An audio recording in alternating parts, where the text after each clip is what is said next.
Tonight, we continue our campaign countdown as we dive deeper into the race for Vermont's treasurer. Incumbent Democrat Mike Pichak will face off against political newcomer and Republican Josh Beckhofer.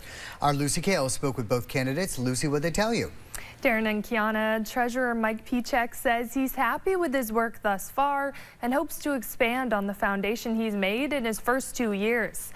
Beckhofer says he wants to approach the position more economically, as he feels some opportunities are underutilized.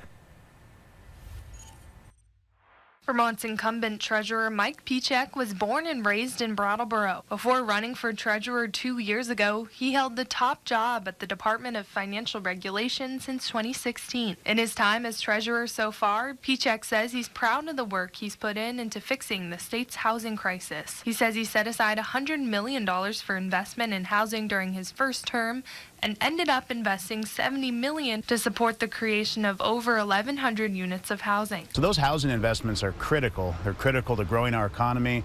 They're critical to solving so many of the social issues we're facing as a state.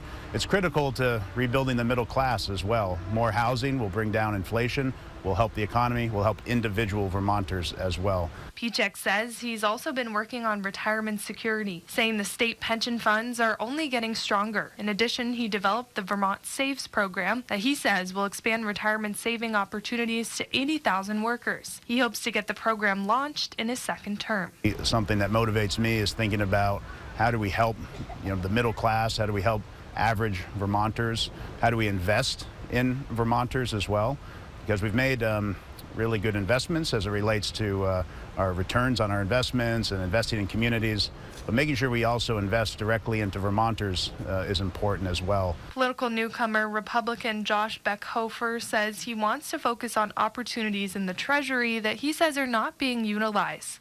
Beckhofer grew up in Addison County and received a degree in economics from UVM.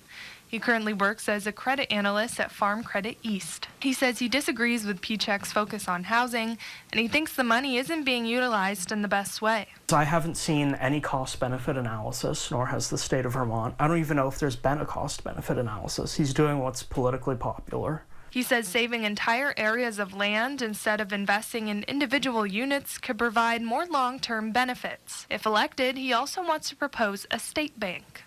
That keeps the capital in the state because they're able to participate loans among small banks. I think that would be great for Vermont. Beckhofer says he agrees with Pichak's track to fully fund the state's pension plans, but he has questions about the Vermont Saves program for Vermonters who don't currently have access to a retirement plan. And I think we should be informed well in a year in advance that we're getting 5% taken out and how to opt out of it. That should be available to Vermonters, and it's not. So there's a lot of transparency problems I have with the current administration. Election day is November 8th, and you can vote by mail ahead of time or in person at the polls on the day. Darren? Lucy, thank you. Our campaign